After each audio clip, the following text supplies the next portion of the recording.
মুভির শুরুতেই আমরা মধ্যবিত্ত পরিবারের আতার নামের একটি ছেলেকে দেখতে পাই, যে কিনা বাইকে করে বাসার দিকে ফিরছিল।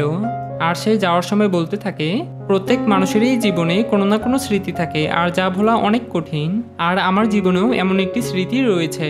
এরপর আমরা দেখতে পাই আথারের মা রাথি একাই সেলাই মেশিনে কাজ করে তার পরিবারের সংসারটি একাই চালাতো, কেননা ছোটবেলায় থাকতে আথারের বাবা মারা গিয়েছিল।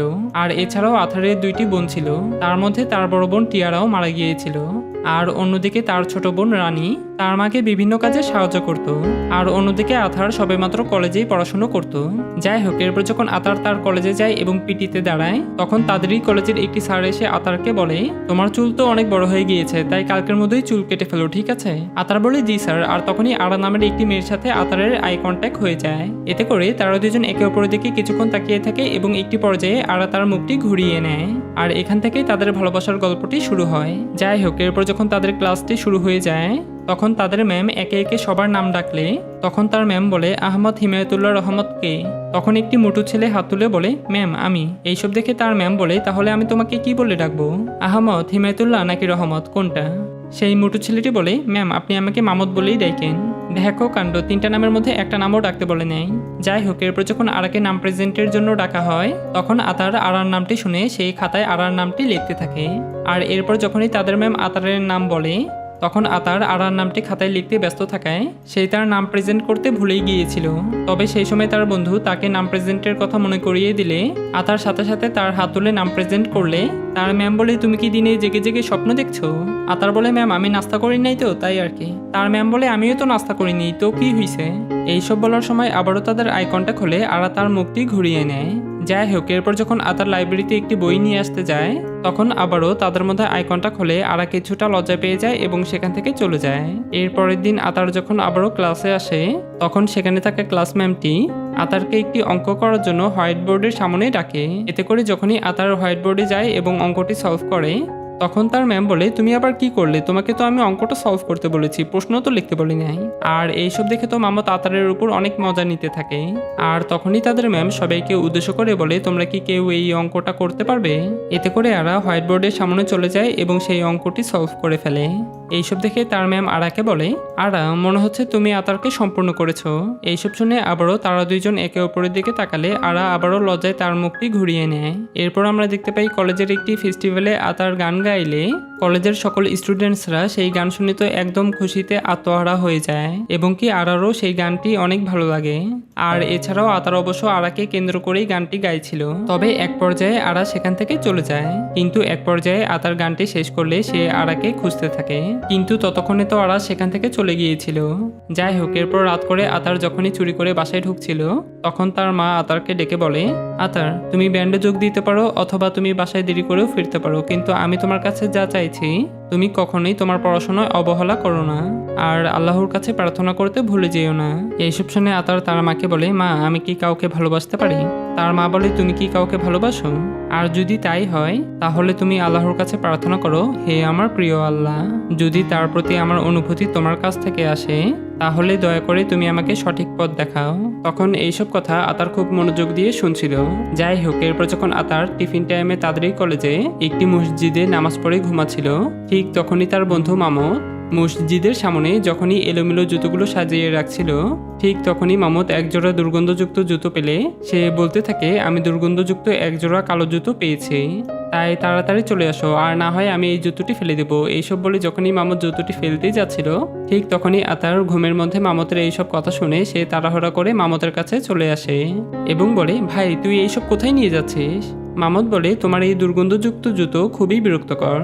এমতো অবস্থায় আরা সেখানে চলে আসলে এতে করে আতার একদৃষ্টিতে আরার দিকে চেয়ে থাকে এবং কি সে আরাকে দেখে চোখের একটি পাতাও ফেলতে পারে না। আর এরই মধ্যে তার দুষ্টু বন্ধু মামদ তার দুর্গন্ধযুক্ত হাতটি আতারের নাকের সামন দিয়ে নিয়ে যায়। তখন এইসব দেখে আতার বলে, ভাই তোর সমস্যাটা কি? মামদ বলে, তুমি আরাকে পছন্দ করো তাই না? এইসব শুনে আতার মুচকি হাসলে মামদ বলে, আরা অন্য অন্য মেয়ের থেকে কিছুটা অন্যরকম, আর তোমার মতো অগোছলো ছেলের প্রেমে আরা কখনোই প্রেমে পড়বে না। সে আরো বলে, তুমি যদি আরাকে ভালোবেসেই থাকো তাহলে তোমাকে নিজেকে আগে পরিবর্তন করতে হবে। আতার বলে, আমি যদি নিজেকে আগে পরিবর্তন করি তাহলে সে কি আমাকে পছন্দ করবে? কিন্তু মামদ আতারের কোনো উত্তর না দিয়েই সেখান থেকে চলে যায়। এর পরের দিন যখন আতার আবারও কলেজে আসে, তখন আতার মামতের কাছে গিয়ে বলে, আমি কিভাবে নিজেকে পরিবর্তন করতে পারি, তুমি কি সেটা বলতে পারবে? মামত বলে, তুমি কি এইসব আড়ার জন্যই করছো? আতার বলে, আমি আরাকে বান্ধবী বানাতে চাই না, তাহলে সে আমার কে হবে? মামত বলে, তুমি কি আরাকে তোমার স্ত্রী বানাতে চাচ্ছ? আতার বলে, হ্যাঁ এমনটাই। এইসব শুনে তার হারামি বন্ধু সবাইকে বলতে থাকে, এই দেখো সে আমাদেরই কলেজের একটি মেয়েকে বিয়ে করতে চায়। এইসব শুনে আতার তার দুষ্টু বন্ধুকে থামতে বললে মামত বলে, তুই কি সত্যই সিরিয়াস? আতার বলে, হ্যাঁ। মামত বলে, তাহলে তোমাকে আগে নিজেকে পরিবর্তন করতে হবে। আতার বলে, আমি তো কিছুই জানি না, তুই কি আমাকে বলতে পারবে আমি কিভাবে নিজেকে পরিবর্তন করব? মামত বলে, প্রথমে তোমাকে খুব মনোযোগ দিয়ে পড়াশোনা করতে হবে, দ্বিতীয়ত তোমাকে ক্লাসে সবসময় অ্যাক্টিভ থাকতে হবে, আর তৃতীয়ত তোমার চুলগুলোকে ছোট করতে হবে। এরপর আমরা দেখতে পাই আতার বাসায় খুব মনোযোগ দিয়ে পড়াশোনা করতে থাকে এবং ক্লাসে ম্যাম যে কাউকে হোয়াইট বোর্ডে এসে অঙ্ক করতে বললে আতার সবার প্রথমে হাত তুলে হোয়াইট বোর্ডে এসে সব অঙ্কগুলো সলভ করে ফেলে। এতে করে তার ম্যাম ও ক্লাসের সবাই এইসব দেখে তো একদম অবাক হয়ে যায়। এরপর আমরা দেখতে পাই আতার একটি সেলুনে গিয়ে তার চুলগুলোকে ছোট করে ফেলে। তারপর আতার যখন বাসায় ফেরে তখন তার মা রাতি আতারকে দেখে তো একদম অবাক হয়ে যায় এবং তার ছেলেকে বলে, মাশাআল্লাহ তোমাকে দেখতে অনেক সুন্দর লাগছে।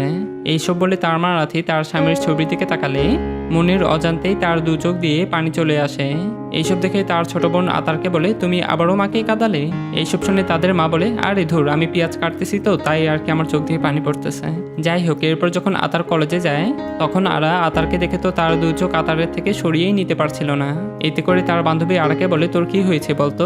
আরা বলে, আস্তাগফিরুল্লাহ আল আজিম, কিছুই হয়নি রে। এরপর আমরা দেখতে পাই আতার তাদেরই কলেজে রুহিস নামের একটি ক্লাবে যোগ দেয়, আর এই ক্লাবে মূলত সকল ছাত্রছাত্রীদেরকে নিয়ে ইসলামিক বিষয়ে নানা দিক নিয়ে আলোচনা করা হতো। আর এভাবেই দেখতে দেখতে প্রায় 2 বছর কেটে যাওয়ার পরে কলেজে তাদের ফাইনাল রেজাল্ট দেওয়া হলে তখন রাতে তার ছেলেকে রেজাল্ট কার্ড দিয়ে বলে, তুমি তো তোমাদের কলেজে প্রথম স্থান দখল করেছো। আর এইসব দূর থেকে আরা আর তার মা চুপ করে দেখছিল।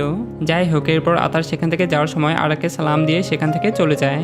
তারপর আমরা দেখতে পাই তাদের কলেজের রুইস ক্লাব থেকে আতারকে ক্যাপ্টেন বানানো হয়। এতে করে একজন শিক্ষক আতারকে একটি বক্তব্য রাখতে বলে। তখন এইসব দেখে আরারও অনেক ভালো লাগছিল এবং কি সেই সময় মামত বলে, তুমি আমার প্রত্যাশার চাইতেও তুমি নিজেকে অনেক পরিবর্তন করেছো। যাই হোক, এরপর আতার সবাইকে কেন্দ্র করে বলতে থাকে, আমাদের কর্মসূচি হবে সবসময় আল্লাহর পথে ফিরে যাওয়ার জন্য, আর আমি তোমাদের প্রত্যেকের আল্লাহর পথে নিয়ে আসার চেষ্টা করব, আর আল্লাহর ইচ্ছায় আমরা এই প্রোগ্রামগুলো চালু রাখবো। এইসব শুনে সেখানে থাকা সবাই আতারের কথায় মুগ্ধ হয়ে যায়, আর এবং কি আরাও। যাই হোক, এরপর একদিন আরা আতারের কাছে এসে বলে, গতকাল তুমি যে স্পন্সরশিপ চিঠিটি চেয়েছিলে সেটি এখানে রয়েছে, আর তোমার সিগনেচারের জন্য আমি এটি প্রিন্ট করে রেখেছিলাম। এইসব শুনে আতার বলে, আরা তোমাকে অনেক ধন্যবাদ। আরা বলে, ওয়েলকাম। এইসব বলে যখনই আরা সেখান থেকে চলে যাচ্ছিল ঠিক তখনই আরা পিছন ঘুরে আতারকে বলে, আতার তুমি অনেক বদলে গেছো এবং এটি দেখে আমি অনেক খুশি। তখন এইসব শুনে আতার হাসি মুখে বলে, ধন্যবাদ আরা, এবং কি সেই সময় আরা লজ্জায় পেয়ে সেখান থেকে চলে যায়। যাই হোক, এরপর আতার তার মায়ের সাথে মার্কেট করে বাসায় ফেরার পথে একটি জায়গায় বসে আতার তার মাকে বলে, আচ্ছা মা, বাবার প্রতি তোমার ভালোবাসা কিরকম ছিল, আর সেটা কি সত্যকারের ভালোবাসা ছিল? এইসব শুনে তার মা বলে, তোমার কি মনে আছে কখন আমি বিধ্বস্ত ছিলাম যখন তোমার বড় বোন আর তোমার বাবা মারা যায়? আতার বলে, হ্যাঁ মা। তার মা বলে, তাদের প্রতি আমার ভালোবাসা এতটাই তীব্র ছিল যে আমি ভুলেই গিয়েছিলাম তারা আল্লাহ, আর সেই দিন আমি অনেক কেঁদেছিলাম। কিন্তু তারপর আমাকে ভাবালো, যদি আমি আল্লাহর উপর রাগ করি হয়তো এটি কখনোই সত্যকারের ভালোবাসা ছিল না, আর নয়তো আমি স্বার্থপর ছিলাম। আর যদি আমাদের ভালোবাসা আল্লাহর কাছ থেকে আসে তাহলে আমাদের হৃদয় শান্তিতে থাকবে। আর আমি আশা করি তুমি আল্লাহর প্রতি অনুগ্রহপ্রাপ্ত সত্যকারের ভালোবাসা খুঁজে পাবে, আর এটি শুধু উপলব্ধ করতে পারবে বিবাহের মাধ্যমে। তখন এইসব শুনে আতার কিছুটা হলেও ভালোবাসার মানে বুঝতে পারে। যাই হোক, এরপর যখন রাতে ইউনিভার্সিটির অ্যাডমিশনের রেজাল্ট দেওয়া হয় তখন আতার তার রেজাল্টটি দেখার সময় তার মা বলে, তুমি কি পাবলিক ইউনিভার্সিটিতে চান্স পেয়েছো? আতার বলে, না মা, পাইনি। এইসব শুনে তার মা বলে, মন খারাপ করো না, সবকিছু ঠিক হয়ে যাবে। এরপর আতার কলেজে গেলে সে আরাকে বলে, আরা তুমি কি পাবলিক ইউনিভার্সিটিতে চান্স পেয়েছো? আরা বলে, আমি কোনো পাবলিক ইউনিভার্সিটিতে অ্যাডমিশন পরীক্ষা দিইনি, কেননা আমার বাবা চান আমি জাকার্তায় মোহাম্মদিয়া ইউনিভার্সিটিতে পড়ি। এইসব বলে আরা আতারকে বলে, তাহলে তুমি কোথায় ভর্তি হচ্ছ? আতার বলে, আমি কোনো পাবলিক ইউনিভার্সিটিতে চান্স পাইনি, তাই আমি বান্দুঙ্গে একটি প্রাইভেট ইউনিভার্সিটিতে পড়তে যাচ্ছি। তবে পাবলিক ইউনিভার্সিটিতে ভর্তি না হওয়ার জন্য আমার আক্ষেপ থেকেই যাবে। আরা বলে আরে এত ভেবো না, আমরা যা চাই তা যে পেতেই হবে এমনটা তো নয়। তাই চলো সবসময় আমরা আল্লাহর উপর বিশ্বাস রাখি। আর আমরা যে ইউনিভার্সিটিতে পড়ি না কেন, আমরা এখনো আমাদের স্বপ্নগুলো পূরণ করতে পারি। এইসব শুনে তো আতার নিজের উপর কিছুটা আত্মবিশ্বাস ফিরে পায় এবং কি সেই সময় আতার আরাকে আরোরা বলে ডাকলে আরা বলে তুমি তো কখনো আমাকে আরোরা বলে ডাকুনি। এইসব শুনে আতার কি বলবে সে তো আর কোনো কিছুই বুঝে উঠতে পারছিল না। যাই হোক, এরপর যখন আতার আর মামুদ বাসার দিকে ফিরছিল তখন মামুদ বলে তুই আর কতদিনই বা এইভাবে তোর মনের কথা চেপে রাখবি, তাই তুই বরং আরাকে তোর মনের কথাটি বলেই দে। আতার বলে যদি সে আমাকে প্রত্যাখ্যান করে তাহলে কি হবে? মামুদ বলে তাহলে তুই আর কতদিন মনের কথা চেপে রাখবি, তাই বরং তুই বলেই দে। আতার বলে যদি আমার মন ভাঙে যায় তাহলে কি হবে? মামুদ বলে হায় আল্লাহ, তুই নিজের উপর একটু সাহস রাখ। এরপর যখনই আরা কলেজ থেকে বাসায় ফিরছিল ঠিক তখনই আতার আরাকে ডাক দিয়ে বলে আমি কি তোমার সাথে কিছু কথা বলতে পারি?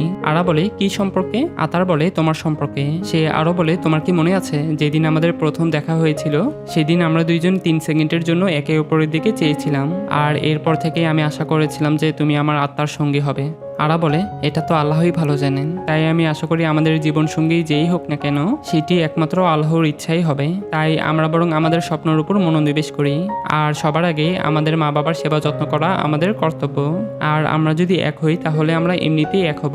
এইসব শুনে আতার বলে আরা তুমি আমার সম্পর্কে কেমন বোধ করো? আরা বলে এখন আমি এইসব নিয়ে ভাবছি না, আর আমরা এখন কেউই এইসব নিয়ে প্রস্তুত নই, আর এছাড়াও আমরা আল্লাহ নই, আর একমাত্র আল্লাহই জানেন তিনি আমাদেরকে এক করবেন কিনা।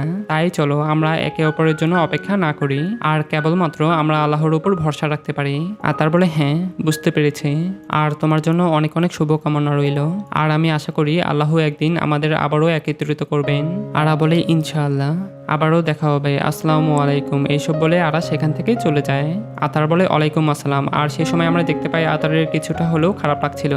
এরপর আমরা দেখতে পাই আতার সারা দিন রাত এক করে আরার জন্য একটি গান লিখতে থাকে যেটি কিনা সে ফায়ারওয়েল সেরিমনিতে গাইবে। যাই হোক, এরপর যখন তাদের কলেজে ফায়ারওয়েল সেরিমনিটি শুরু হয়ে যায় তখন একে একে মামুদ, আতার ও আরা সহ সকল শিক্ষার্থীদেরকে সনদপত্র দেওয়ার পর আতার যখনই গান গাওয়ার জন্য স্টেজে ওঠে সেই সময় আতার সবাইকে উদ্দেশ্য করে বলে আমার বিশ্বাসই হচ্ছে না কিভাবে যে দেখতে দেখতে 2 বছর কেটে গেল। আর এছাড়াও আমি সকল শিক্ষকদের তাদের নির্দেশনার জন্য আমি তাদেরকে অনেক ধন্যবাদ জানাতে চাই, এবং কি আমার সকল বন্ধুদেরকেও অনেক ধন্যবাদ জানাতে চাই। আর আমি আরও একজনকে ধন্যবাদ জানাতে চাই যে কিনা আমাকে নানাভাবে অনুপ্রাণিত করেছে, আর আমি তার জন্যই এই গানটি লিখেছি। এইসব বলে আতার গান গাইতে শুরু করে, আর গানের লাইনগুলো ছিল এমন তোমার সাথে প্রথম দেখা, যদিও এটি মাত্র 3 সেকেন্ডের জন্য ছিল, আর এটি ছিল আমার জীবনের সবচাইতে মূল্যবান মুহূর্তের মধ্যে একটি, আর এছাড়াও তুমি আমাকে আলোর পথে পরিচালিত করেছো, আর আমি বিশ্বাস করি তুমি আমার আত্মার সঙ্গী হবে, কিন্তু ভাগ্য বলেছে এখন আমাদেরকে আলাদা হতে হবে। তবে আল্লাহ যেন আমার জন্য তোমাকে চিরকাল রক্ষা করে, আর আমি আশা করি আমরা দুইজন আবারও একত্রিত হব। তখন এইসব শুনে আরার 2 চোখ দিয়ে অজান্তে পানি পড়তে থাকে। সেই সময় আরা সেখান থেকে উঠে গিয়ে একটু ওয়াশরুমে এসে অঝরে কাঁদতে থাকে, কেননা আরাও যে আতারকে অনেক ভালোবাসে। এরপর আতারের গাওয়া গানটি শেষ হয়ে গেলে আতার দূর থেকে আরাকে না দেখতে পেলে সে মনে মনে বলতে থাকে এটাই ছিল শেষবার যখন আমি আরাকে দেখেছিলাম, আর আমরা কোনো প্রতিশ্রুতি না দিয়েই আমরা দুইজন আলাদা হয়ে গেলাম। তবুও আমার আশা ছিল যে আমরা একদিন আবারও মিলিত হব। তারপর আতার বান্ধবকে যার জন্য বাস স্ট্যান্ডে আসলে তার বন্ধু মামুদ আতারকে একটি কাগজ দিয়ে বলে এটি আমার সবচেয়ে ভালো বন্ধুর বান্ধবীর ঠিকানা, আর তুই বরং বান্ধবী গিয়ে তার সাথে যোগাযোগ করিস। আতার বলে তোকে অনেক ধন্যবাদ রে। এরপর আমরা দেখতে পাই রাথি তার ছেলের 2 হাত ধরে বলে বাবা আমি তোর দেখাশোনার জন্য কাউকেই চাই না, আর আমি তোর খেয়াল রাখার জন্য আমি আল্লাহর কাছে সবসময় তোর জন্য প্রার্থনা করি, কেননা আল্লাহর ভালোবাসা যে কোনো কিছুর চেয়েও মহান, এবং কি সেটা তোমার প্রতি আমার ভালোবাসার চেয়েও বেশি, তাই কখনো আল্লাহর কাছে প্রার্থনা করতে ভুলো না। আতার বলে হ্যাঁ মা। তারপর আমরা দেখতে পাই আতার তার মা ও তার ছোট বোন ও তার প্রিয় বন্ধুর থেকে বিদায় নিয়ে সেখান থেকে চলে যায়। তবে যাওয়ার পথে আতার অনেক কিছুই ভাবছিল। ঠিক সেই সময় তার পাশে থাকা ভদ্রলোকটি আতারকে বলে তুমি কোথায় যাচ্ছ? আতার বলে আমি বান্দুকে যাচ্ছি পড়াশোনা করার জন্য। আতার আরও বলে যেহেতু আমি একটি প্রাইভেট ইউনিভার্সিটিতে পড়ছি তাই ভাবছি সেখানে গিয়ে আমি কিছু কাজও করব। সেই ভদ্রলোকটি বলে সেটি তো অনেক ভালো কথা, আর আজকাল তরুণদের পড়াশোনার পাশাপাশি কাজ করাটা অনেকটাই বিরল। এইসব বলার সময় সেই ভদ্রলোকটি বলে আরে তোমার নামই তো জানা হলো না। সে বলে আমার নাম আতার, আর আপনার নামটা? এইসব শুনে সেই ভদ্রলোকটি বলে আমার নাম ফারহান, আর আমি বান্দুঙ্গে একটি বিজনেস করি, আর কখনো যদি তোমার সময় হয় তাহলে তুমি আমার দোকানে চলে এসো। আতার বলে ইনশাল্লাহ। এরপর আমরা দেখতে পাই আতার বান্দুঙ্গে গিয়ে তার বন্ধু মামুতের দেওয়া অ্যাড্রেস অনুযায়ী আতার জেইনের সাথে দেখা করে, এবং কি জেইনের রুমমেট ইকোর সাথেও আতার পরিচিত হয়।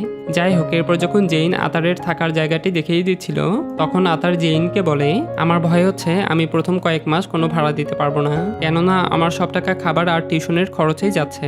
জেইন বলে, তুমি কোনো চিন্তা করো না, আমি আর ইকো আমরা দুইজন ছোটখাটো একটি বিজনেস করি, তুমি বরং আমাদেরকে সাহায্য করতে পারো। আতার বলে, তুমি কি সত্য বলছো? জেইন বলে, হ্যাঁ অবশ্যই। আতার বলে, তোমাকে অনেক ধন্যবাদ, আর এই সমস্যার জন্য আমি আসলে অনেক দুঃখিত। জেইন বলে, আরে কি যে বলছো, সংকটের সময়ে তো একজন বন্ধু আরেকজনের বন্ধুর পাশে দাঁড়াবে, তাই না? যেহেতু মামুত আগে আমাকে সাহায্য করেছিল, এবার আমার পালা মামুতের বন্ধুকে সাহায্য করা। তখন এইসব শুনে আতার কি বলবে সে তো কোনো কিছুই বুঝতে পারছিল না। যাই হোক, এরপর যখন আতার তার ইউনিভার্সিটিতে ক্লাস করছিল, তখন তাদেরই ক্লাসে তারি নামের একটি মেয়ে চুপ করে আতারের দিকে তাকিয়েছিল, তবে আতার সেটি বুঝতে পারে না। এরপর আমরা দেখতে পাই আতার তার দুই বন্ধুদের কাপড় বিক্রি করতে সাহায্য করছে। এর পরের দিন যখন আতার আবারও ইউনিভার্সিটিতে ক্লাস করতে যায়, তখন তারি নামের সেই মেয়েটি এসে আতারকে বলে, আমি কি এখানে বসতে পারি? আতার বলে, হ্যাঁ। এরপর যখন তারি একটি বই বের করে পড়তে থাকে, তখন আতার তারিকে বলে, আমি অনেকদিন ধরেই এই বইটি পড়তে চেয়েছিলাম, আর এটি ছিল মূলত নিজের স্বপ্নকে কিভাবে বাস্তবায়ন করা যায় তারই একটি দিক নির্দেশনার বই। যাই হোক, সেই সময় তারই আতারকে বলে, এই বইটি তোমার জীবনের স্বপ্ন পূরণ করতে সাহায্য করতে পারে, তাই তুমি এই বইটি নিতে পারো। এইসব শুনে আতার কিছু ভাবতে ভাবতে বইটি নিয়েই নেয়। এতে করে তারই তো মনে মনে অনেক খুশি হয়ে যায়। যাই হোক, এরপর আমরা দেখতে পাই আতার রাতে সেই বইটি পড়ে তার জীবনের স্বপ্নগুলো কিভাবে বাস্তবায়ন করবে তারই একটি রোডম্যাপ তৈরি করে ফেলে। তারপর আতার ইউনিভার্সিটিতে গেলে তারিকে সেই রোডম্যাপটি দেখিয়ে বলে, এই বইটি আমাকে অনেক অনুপ্রাণিত করেছে, এর জন্য তোমাকে অনেক ধন্যবাদ তারি। এবং কি সেই সময় আতার রোডম্যাপটি তারিকে দেখিয়ে বলে, আমার স্নাতক শেষ করতে আরও 3 বছর সময় লাগবে, আর এর মধ্যেই আমি বিয়ে করার পরিকল্পনা করেছি, তাই এখন থেকে আমাকে সবকিছু প্রস্তুত করতে হবে এবং নিজেকে উন্নত করতে হবে। তারই বলে, তুমি কি এখনো কাউকে খুঁজে পাওনি? আতার বলে, ইনশাল্লাহ খুব শীঘ্রই খুঁজে পাবো। এইসব শুনে তারই কিছুটা মুচকি হাসতে থাকে। এরপর যখন আতার তার বন্ধুদেরকে কাপড় বিক্রি করতে সাহায্য করছিল, ঠিক তখনই সেখানে পুলিশ চলে আসলে সেখানে থাকা সকল বিক্রেতারা সেখান থেকে পালিয়ে যায়, কেননা কোনো কিছু রাস্তার উপর বিক্রি করা ইললিগেল ছিল। যাই হোক, এরপর তারা পালানোর সময় আতার একটি মার্কেটের মধ্যে প্রবেশ করলে আতারের সাথে সেই ভদ্রলোক ফারহানের সাথে দেখা হয়ে যায়। এতে করে ফারহান আতারকে একটি জায়গায় লুকিয়ে রাখে। এরপর যখন পুলিশরা সেখান থেকে চলে যায়, তখন আতার বের হয়ে এসে বলে, আপনাকে অনেক ধন্যবাদ, আর আপনি না থাকলে হয়তো আমি এতক্ষণে ধরা পড়ে যেতাম। আতার আরো বলে, আমি বন্ধুদেরকে রাস্তায় কাপড় বিক্রি করতে সাহায্য করছিলাম, আর তখনই পুলিশরা চলে আসলো। ফারহান বলে, ব্যবসায় এমনই, লাভ লস সবই আছে, আর এইসব না হলে তো তুমি জানতে পারতে না আমার দোকানটি কোথায় আছে, তাই না? আতার বলে, আমি খুবই দুঃখিত, আমার ক্লাসের জন্য আমি এতদিন আপনার সাথে দেখা করতে পারিনি। ফারহান বলে, ঠিক আছে, কোনো সমস্যা নেই, আর কালকে মনে করে তুমি আমার সাথে দেখা করো। এরপরের দিন যখন আতার তার বন্ধুকে নিয়ে ফারহানের বাসায় যায়, তখন আমরা দেখতে পাই জেইন ও ফারহানের মেয়ে সালসা একে অপরকে দেখলে তো পুরোই স্তব্ধ হয়ে যায়। যাই হোক, এরপর ফারহান তাদেরকে বলে, যেহেতু আমার একবার হার্ট অ্যাটাক হয়েছিল, তাই আমি সালসাবিলা ফ্যাশনের সাথে কম জড়িত ছিলাম। এখানে আমরা বুঝতে পারি ফারহান তার মেয়ের নামে তার দোকানের নামটি রেখেছিল। যাই হোক, সেই সময় ফারহান আতারকে আরও বলে, তাই তুমি আর জেইন কি আমাদের ব্যবসায় সাহায্য করতে পারবে? এইসব শুনে জেইন মাথা নাড়িয়ে হ্যাঁ বললে আতার বলে, ইনশাল্লাহ আমরা আপনাদেরকে সাহায্য করব। এইসব শুনে তো ফারহান ও তার মেয়ে অনেক খুশি হয়ে যায়। এরপরের দিন যখন তাদের শপে সালসা আর জেইন যখন একসাথে কাজ করছিল, তখন দূর থেকে আতার এইসব চুপ করে দেখছিল, আর এইসব দেখে আতার কিছুটা হলেও আন্দাজ করতে পারে যে জেইন হয়তো সালসাকে ভালোবেসে ফেলেছে।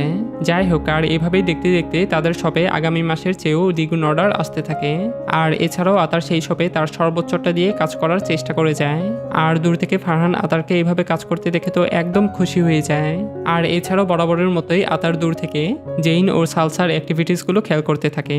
আর এছাড়াও আতার এইসব দেখে কিছুটা মুচকি হাসতে থাকে। এরপর যখন আতার তার ইউনিভার্সিটিতে যায়, তখন তারই আতারকে ডাক দিয়ে বলে, আমি কি তোমার সাথে কিছুক্ষণ হাঁটতে পারি? আর এরপরেই আমরা দেখতে পাই তারা দুইজন একটি লাইব্রেরির মধ্যে দিয়ে হাঁটছে। তখন তারই নিজের সম্পর্কে অনেক কিছুই আতারকে খুলে বলে।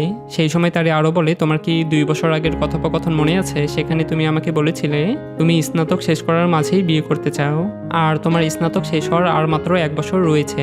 তাই আতার, আমি তোমাকে কিছু বলতে চাই। এইসব বলে তারই আতারকে একটি বই দিয়ে বলে, তুমি দয়া করে এই বইটি পড়ো। এইসব বলে তারই আতারকে সালাম দিয়ে সেখান থেকে চলে যায়। উত্তরে আতার বলে, ওয়ালাইকুম আসসালাম। এরপর যখন আতার বাসায় ফিরছিল, তখন সেই বই থেকে নিচে একটি কাগজ পড়ে গেলে তখন আতার সেই কাগজটি তুলে পড়তে শুরু করে।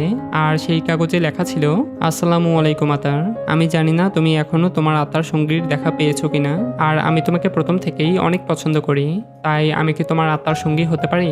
এইসব দেখে আতার এখন কি করবে সে তো কোনো কিছু ভেবে উঠতে পারছিল না। তারপর এই বিষয়টি তার বন্ধু জেইনকে জানালে জেইন বলে, মাশাআল্লাহ, আর সে কে, আর তুমি তাকে কি বা বলবে? আতার বলে আমি কি বলবো জানি না, আর আমার বিয়ের লক্ষ্য খুব শীঘ্রই ঘনিয়ে আসছে, কিন্তু আমার হৃদয়ে যে আরও একজন আছে তাকে আমি খুঁজে পেতে চাই, কিন্তু এখন আমি কি করব, আর তারিখে কি আমার ফিরিয়ে দেওয়াটা ভুল হবে? জেইন বলে তাকে ফিরিয়ে দেওয়াটা অন্যায় নয়, কিন্তু সিদ্ধান্ত নিতে তাড়াহুড়া করো না। সে আরও বলে তবে তুমি চেষ্টা করে দেখতে পারো, হয়তো তোমার হৃদয়ের মনের কথা বা অনুভূতি বদলেও যেতে পারে, আর নয়তো কোনো জ্ঞানী মানুষকে তুমি জিজ্ঞাসা করতে পারো।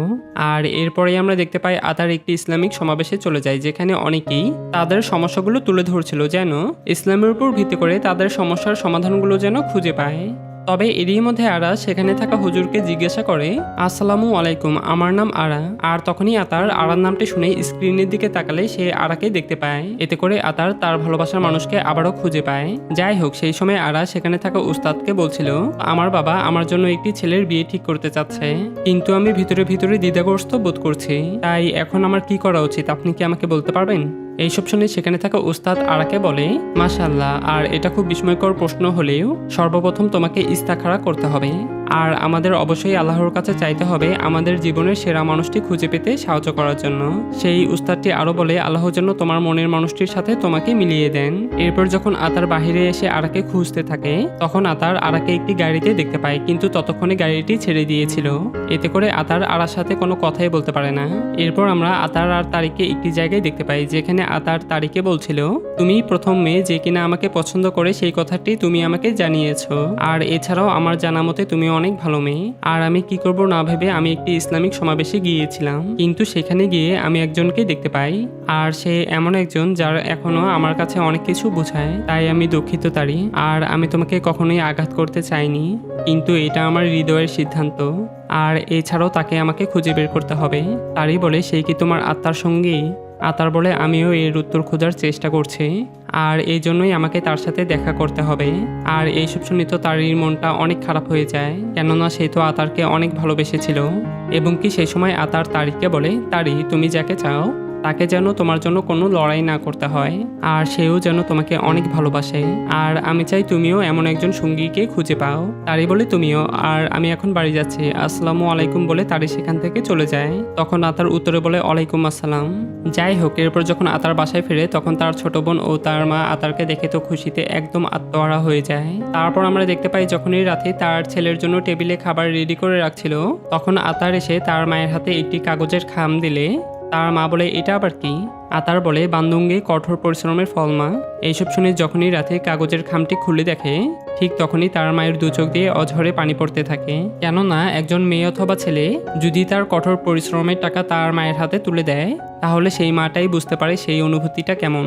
যাই হোক, এরপর আতারের খাবার খাওয়া শেষ হয়ে গেলে আতার তার মাকে বলে, মা, তোমার বিদায় অনুষ্ঠানের কথা মনে আছে যেখানে আমি একটি গান গেয়েছিলাম? রাতে বলে, হ্যাঁ। আতার বলে, কিন্তু আমি সেই গানটি আমার ভালোবাসার মানুষের জন্য গেয়েছিলাম, আর আমি তাকে আমার মনের অনুভূতির কথাটাও জানিয়েছিলাম, কিন্তু সে আমাকে কোনো উত্তর দেয়নি, আর এছাড়াও আমার লক্ষ্য আগামী বছরের মধ্যে আমি বিয়ে করে ফেলবো। এইসব শুনে তার মা বলে, মাশাআল্লাহ। আতার বলে, তাই আমি তোমার অনুমতি চাই। তার মা বলে, কিসের জন্য? আতার বলে, আমি কি সেই মেয়েটিকে খুঁজে বের করার চেষ্টা করতে পারি? তার মা বলে, হ্যাঁ, অবশ্যই। আতার বলে, মা, তুমি কি সত্য বলছো? তার মা বলে, হ্যাঁ, সত্য বলছে। আর এইসব শুনে তো আতার খুশিতে তার মাকে জড়িয়ে ধরে। এর পরের দিন যখন আতার আরার বাসায় যায়, তখন আতার আরার বাবাকে সালাম দিয়ে বলে, এটা কি আরাদের বাড়ি? আর এছাড়াও আতার যে আরার বাবার সাথে কথা বলছে সেটা কিন্তু আতার জানে না। যাই হোক, সেই সময় উত্তরে আরার বাবা বলে, তুমি তার কি হও? আতার বলে, হাই স্কুলে আরা আর আমি একে অপরের বন্ধু ছিলাম। এইসব শুনে আরার বাবা বলে, সে তো কখনো আতার নামের কোনো বন্ধুর কথা আমাকে বলেনি, আর এছাড়াও আরা বাড়িতে নেই, তাই তুমি এখন যেতে পারো। আতার বলে, ঠিক আছে, আবার দেখা হবে, আসসালামু আলাইকুম। এইসব বলে আতার সেখান থেকে চলে যায়। এরপর যখন আরার মা বাহিরে বের হয়ে আসে, তখন তার স্বামীকে বলে, তুমি তাকে ভিতরে আসতে দিলে না কেন? আর সে তো আরার বন্ধু হয়। তবে এইসব শুনে আরার বাবা তার স্ত্রীর কথায় কোনো পাত্তাই দেয় না। এরপর যখন আতার তার বন্ধু মামতের সাথে দেখা করতে যায়, তখন মামত আতারকে দেখে তো অনেক খুশি হয়ে যায় এবং আতারকে বলে, তুই কেমন আছিস? আতার বলে, ভালো আছি, তবে আমাকে জাকার্তায় আরাকে খুঁজে বের করতে হবে। মামত বলে, হাই আল্লাহ, তুই আরার কথা এখনো মনে রেখেছিস? আতার বলে, তুই কি আমাকে আরার ফোন নাম্বার খুঁজে পেতে সাহায্য করবি? তুই তো আরার বন্ধুদের খুব কাছে ছিলি, তাই না? মামত বলে, ঠিক আছে। পানির কথা মনে আছে? সে ছিল রুইস ক্লাবে আরার সবচাইতে ভালো বান্ধবী।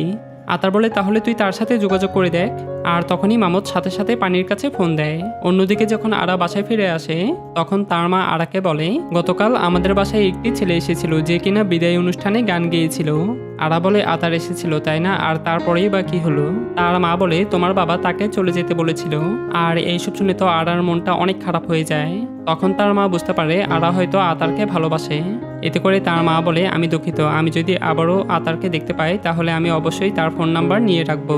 আরা বলে, ঠিক আছে মা, আর এই পর্যন্ত এখনো আমি তার সাথে দেখা করতে পারিনি। এইসব শুনে তার মা বলে, তোমার বাবা তো তোমার জন্য ছেলে দেখছে, এইসব নিয়ে কি ভাবছো? আরা বলে, এইটি নিয়ে আমি খুবই দ্বিধাগ্রস্ত হয়ে আছি, আর এছাড়া তো আমার কোনো উপায়ও নেই, তাই না? এইসব শুনে তার মা বলে, শোনো, তোমার হৃদয়ে যা চায় তুমি তাই করো, আর এছাড়াও মেয়েদেরও সাহস থাকা উচিত। এইসব শুনে আরা বলে, জি মা, বুঝতে পেরেছি। আর অন্যদিকে আমরা দেখতে পাই জেইন তার মনের কথাটি সালসাকে জানালে এতে করে সালসা তার কথায় রাজি হয়ে যায়।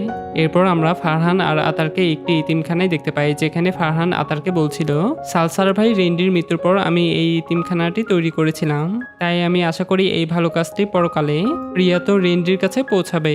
আর এছাড়াও তোমাকে দেখলে যেন আমার কেন যেন রেন্ডির কথা মনে পড়ে যায়, আর এছাড়াও তোমাকে আমি আমার নিজের ছেলের মতোই দেখি।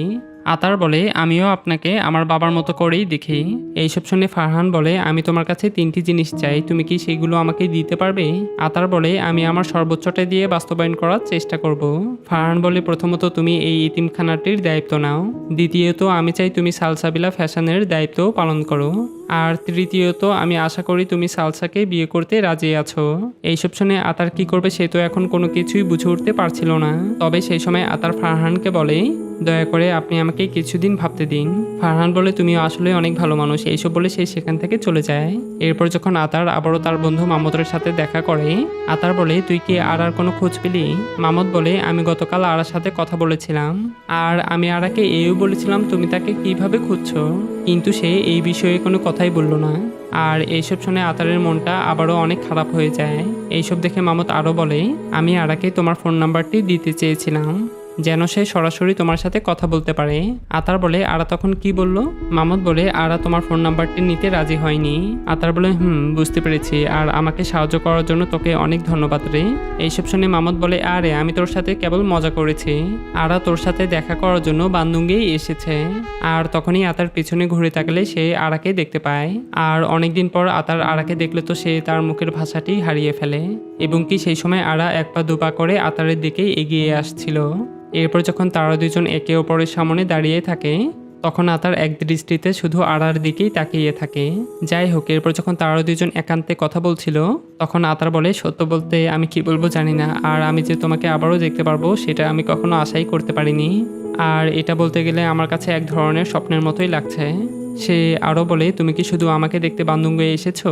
আরা বলে, না, আমি এখানে একটি থিসিসের জন্য এসেছিলাম, কিন্তু এর পাশাপাশি আমিও তোমাকে দেখতে চেয়েছিলাম। আরা আরও বলে, তাহলে তুমি কি আমাকে কোনো কিছু বলতে চাও? আতার বলে, আমি তো আগে আমার মনের কথাটি বলে দিয়েছি। আরা বলে, হ্যাঁ মনে আছে। তখন আতার বলে, আরা আমি আর আগের মতো নেই, আর আমি প্রতিদিন নিজেকে উন্নত করার জন্য আমি নিজেকে উৎসর্গ করছি, আর ইনশাআল্লাহ এখন আমি বিয়ের জন্য প্রস্তুত, আর আমি এখনও বিশ্বাস করি তুমি আমার আত্মার সঙ্গী হবে, আর আমি সবসময় চাইতাম তুমি একদিন আমার স্ত্রী হবে। আরা বলে, তুমি বিদায় অনুষ্ঠানে একটি গান গেয়েছিলে মনে আছে? আতার বলে, হ্যাঁ, সেই গানটি আমি তোমার জন্যই লিখেছিলাম। আরা বলে, ধন্যবাদ, আর সেই গানটি অনেক দারুণ ছিল, আর সেটি তোমাকে বলার কোনো সুযোগও পাইনি।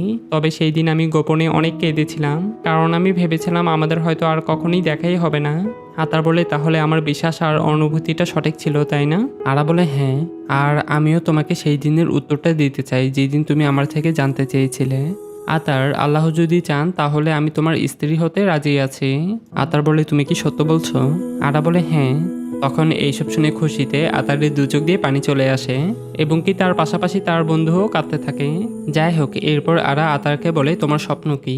আতার বলে, আমি একজন লেখক ও গীতিকার হতে চাই, এবং এর পাশাপাশি আমি একটি ব্যবসাও দাঁড় করাতে চাই। এইসব বলে আতার আরাকে বলে, আচ্ছা তোমার স্বপ্ন কি সেটা বলো। আরা বলে, আমার স্বপ্ন হলো তোমার সব স্বপ্ন পূরণ না হওয়া পর্যন্ত আমি যেন তোমার পাশেই থাকতে পারি। তখন এইসব শুনে আতার কি বলবে সে তো কোনো কিছু বুঝে উঠতে পারছিল না। যাই হোক, এরপর আরা সেখান থেকে চলে যাওয়ার সময় আতার বলে, তুমি এই বান্দুকে কতদিন আছো? আরা বলে আমি কালকেই চলে যাব। আরা আরও বলে আতার আমাদের কি পুনর্মিলন এবং আবারও আলাদা হয়ে যাওয়া এই নিয়তি কি আমাদের ছিল?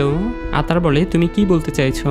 আরা বলে 2 দিনের মধ্যে বাবা কারো একজনের সাথে আমার বিয়ে ঠিক করবে এবং কি সে আমার বাবার পছন্দেরই একজন। কিন্তু আমি চাই তুমি আমার জীবনে প্রথম ব্যক্তি হও যে আমার বাবার সাথে প্রথমে দেখা করবে। এইসব শুনে আতার বলে মা আমাকে সবসময় বলতেন যদি আমরা চেষ্টা আর আল্লাহর কাছে প্রার্থনা না করি তাহলে সেটা আর আমাদের ভাগ্যে লেখা থাকে না। তাই কালকেই আমি তোমার বাবার সাথে দেখা করব।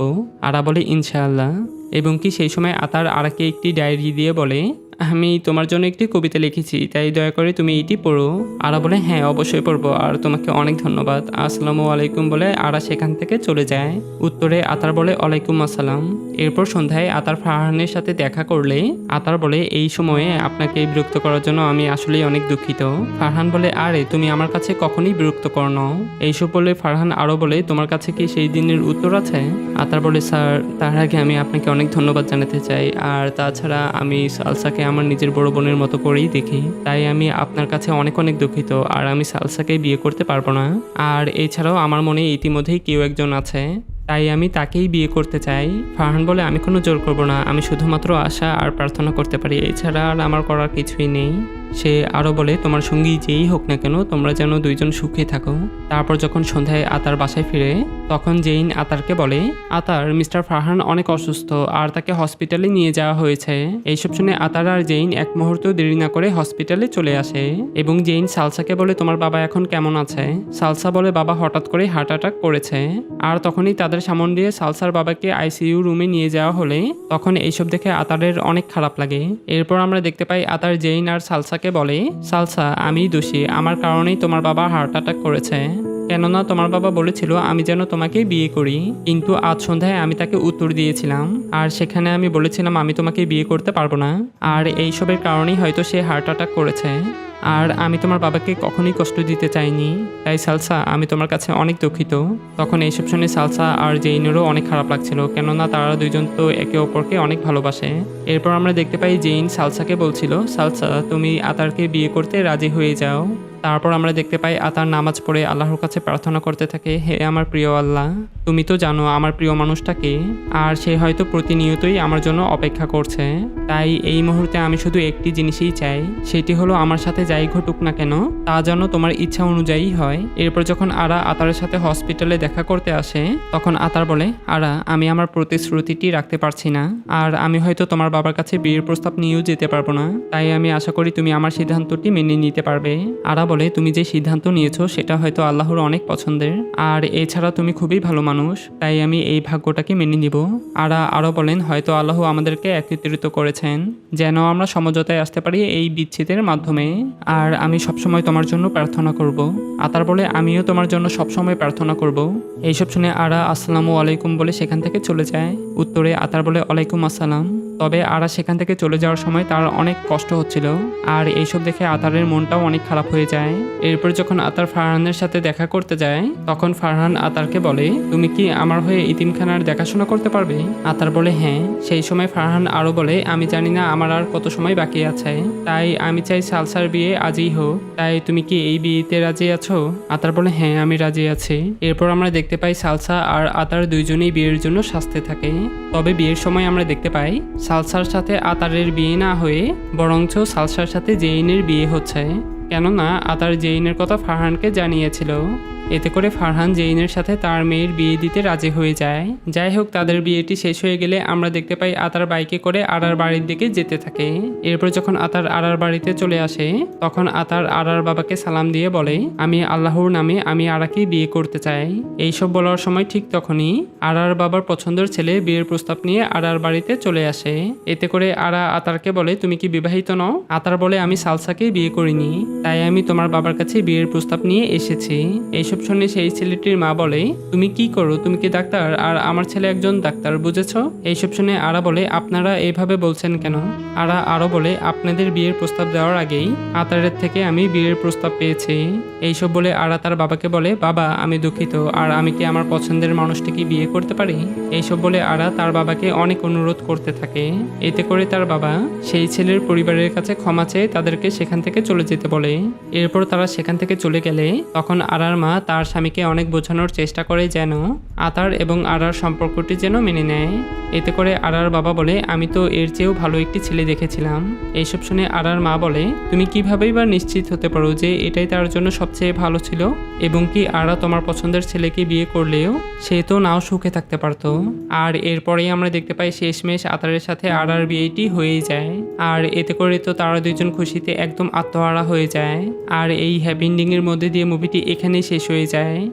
তো আজ এই পর্যন্তই, দেখা হচ্ছে পরবর্তী কোনো একটি ভিডিওতে। আল্লাহ হাফেজ অ্যান্ড টেক লাভ।